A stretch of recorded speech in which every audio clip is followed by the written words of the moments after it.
Hello everyone, I am FIDE instructor and Arena International Master Rishikesh Chavan. Welcome to my YouTube channel. Let's start today's practice session. We are selecting 5 plus 3 time control as usual. Okay, we got white. Let's start with some C4.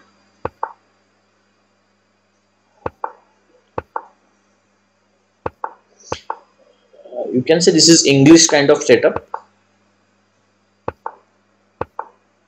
I have some fixed setup in my mind, so it's like I want to get this pawn structure on the board, and I'll be playing according to the pawn structure. So that way I'm going to play. I'm going to keep my pawns like this. Then I'll castle, and once castling is done, I'll start my attack with f5 or f4. So let's continue with the castle. E3.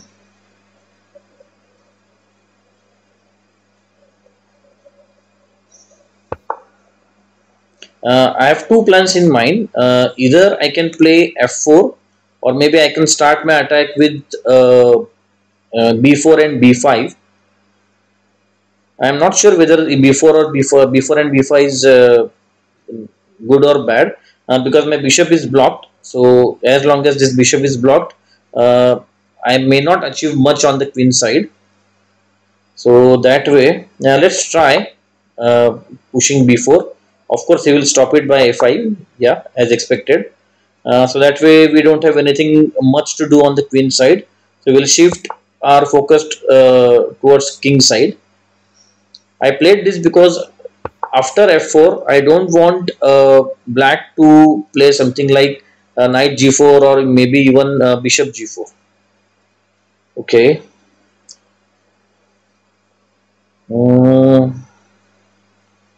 We can still push the pawn, right? So I'm expecting pawn push, pawn into pawn, pawn into pawn, and we are fine. Maybe just a check will come over here, but that's it. I hope I'm not missing anything.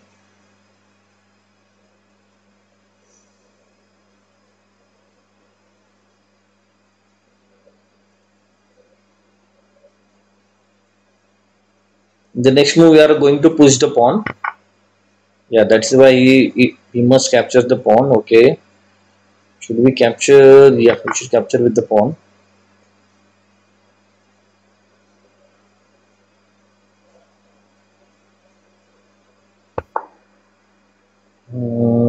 Okay. Are we losing anything? Is there any threat coming up? Let's see. We are not losing anything, right?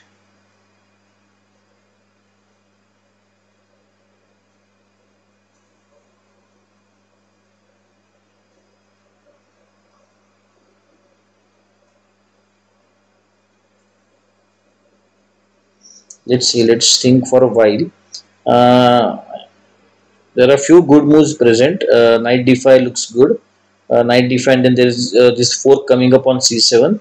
But before being greedy, we need to calculate this thing whether we are losing anything, or maybe we should simply exchange the queens with queen e1.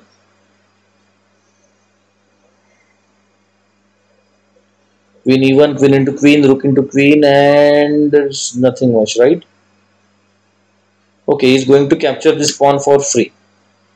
Okay, so it looks like we need to exchange the queen first.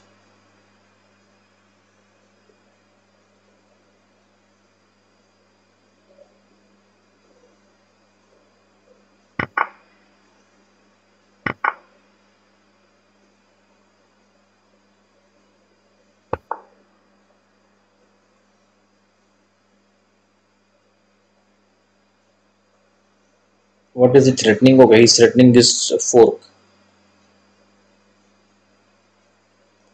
And if we capture, there will be bishop into okay, we can put our bishop in the middle, right? Okay, that's good. Yeah, oh, sorry, we cannot play this because then maybe we'll play bishop into bishop, rook into bishop, and then we are losing this pawn. So it's better if we move the pawn king away. Okay, this looks nice. We should play c6 now to stop any future knight d5 or even knight b5.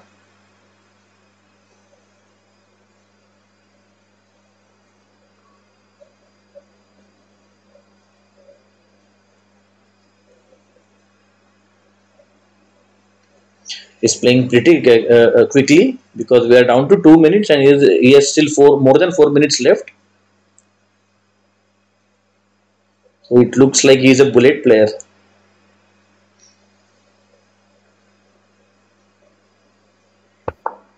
Yeah, c6 is a good move.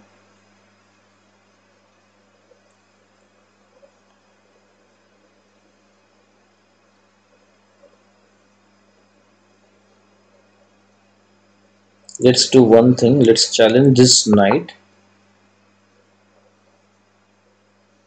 We must move the knight back either to f6 or g7, or else we'll simply capture the knight, and that way his pawn structure will be broken.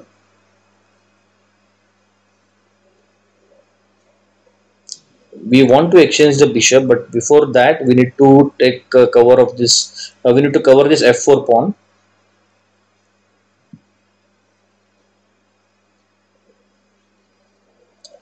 Also, because of this bishop, we are unable to develop this knight and remove this. Develop this bishop and move this knight from c3. Otherwise, this b2 pawn will be gone. Okay, what is he trying to do? Okay, he's going to give a check. Ouch.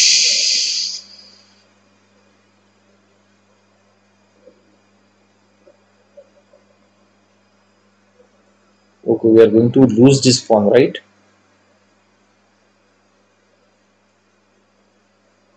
Let's do one thing. Let's sacrifice the exchange. Oopsie. We, we are blundering a pawn.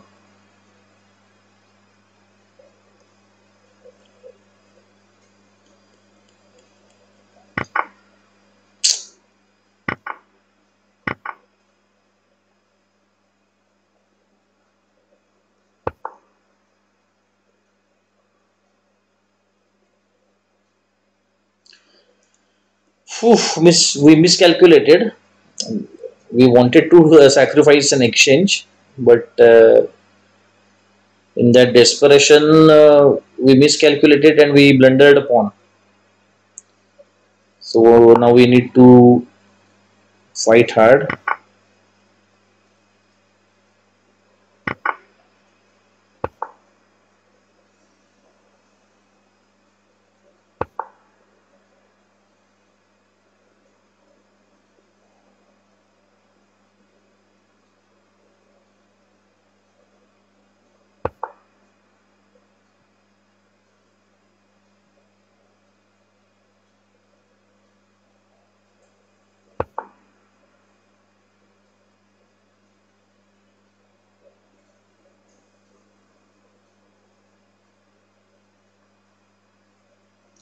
Mm, okay, this won't work. I was thinking about sacrificing one more pawn. So after e5, pawn into pawn, and then maybe we can play knight to e4, and then we can use the knight through this f6. But then after this, he can play f5, and then this whole f5 will be blocked for us. So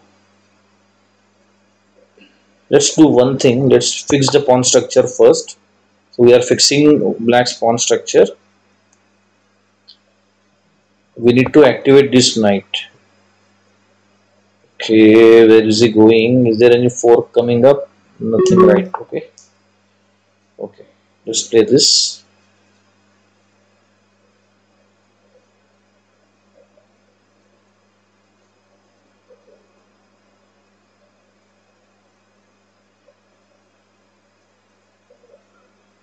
We need to activate this knight. Okay. I can play this, but then what next? Let's play this. So we don't have enough time to calculate.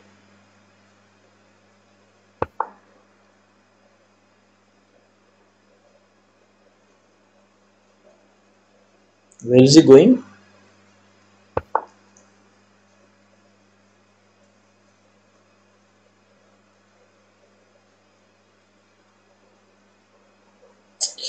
We should have played this.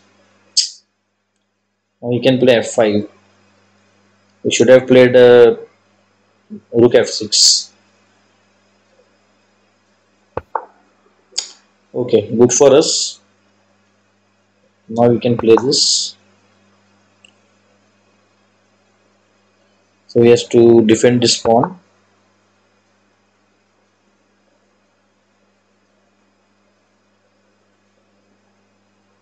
Now what?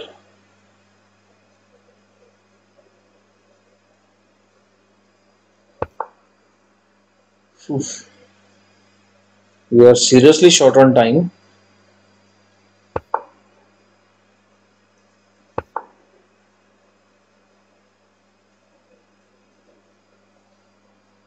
I'm going to play this, and then this. If I get time, and if he allows me, if he just prefers to sit with his extra material and wait for my time to run out, then that way I can definitely play this, and then knight g5.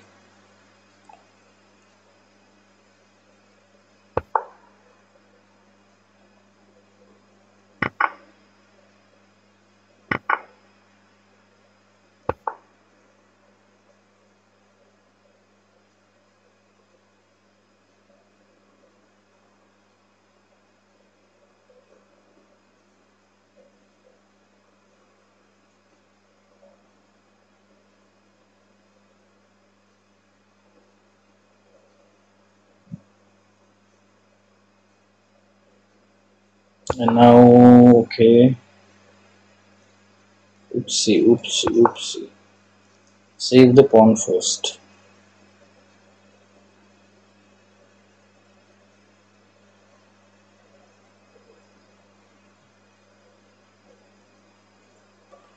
We really are in a bad position over here.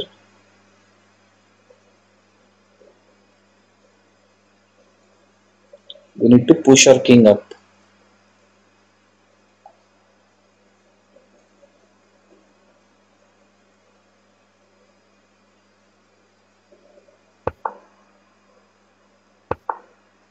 We don't have that much time.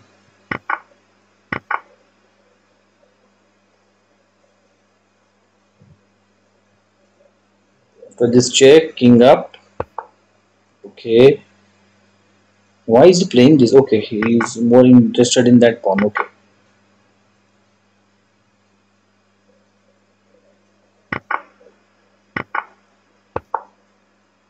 We are going to defend this pawn first.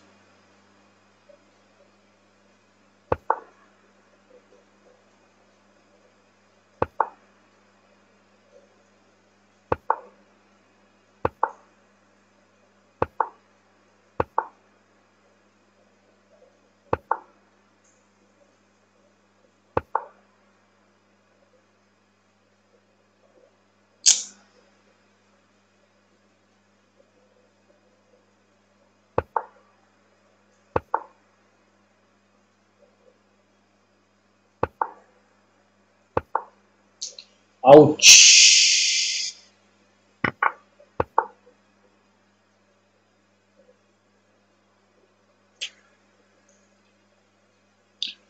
Time pressure makes you blind.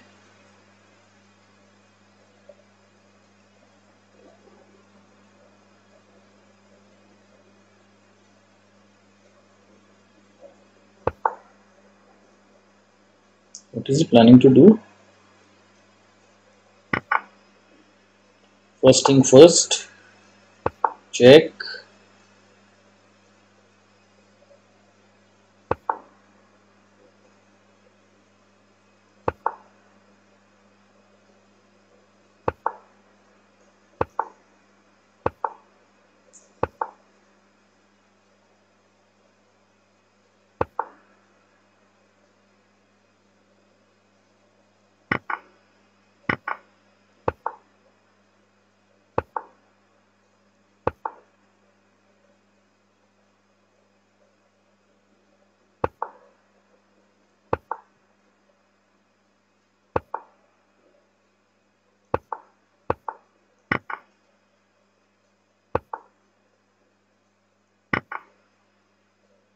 This should end in a draw. Oh, oh, yeah, thank God. We should have played rook h4, rook behind the passer. We will hold this extra pawn as long as possible.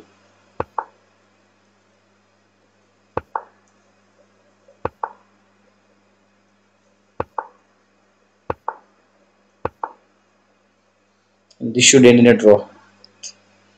Oh, okay, good for us. In an equal position, we tried. Okay, first capture this pawn, first thing first, and maybe now we can offer him a draw. Yep. In equal position, we tried sacrificing some material, but then it went totally boomeranged and we lost a pawn. We fought well in the materially minus position. Let's see what did we miss in that equal position where we blundered a pawn. Let's go back. I think we played bishop e3, right? Yeah, here. So in this position, we are not sure what to play. Okay, this was the position we played bishop f3 and then he continued with bishop f2. Let's see if we have any better move in this position. Okay, our friend Mr. Stockfish is showing almost equal material. Okay, he's suggesting to play knight e2 over here so that we can kick the bishop away. Okay, and what is he showing after bishop f3? Let's see. Okay, somewhat similar position. Nothing much change in the original position. Bishop f2, rook f1. Okay, this was a blunder, right? Okay, so actually bishop e3 was a blunder. I was worried about this check. Oh, okay, and then this into this. Okay, we have this for over here, but again we are losing this pawn, right? So bishop into bishop, rook into. Yeah, okay. So here for that lost pawn, we have this serious weakness on these three pawns. So black's kingside pawns are totally in a horrible shape. So we can start attacking those pawns in the end game. So maybe that's why rook f1 was a good move. So in short, we had to sacrifice this pawn sooner or later, but we sacrificed a pawn in the wrong way, and that's why we got this minus position on the board. We were lucky. We played endgame in a better way. We played endgame quickly than our opponent. That's why he was in a time trouble and he played horribly in the endgame, and we could manage to score a draw. I hope you enjoyed this game. Thank you very much, everyone.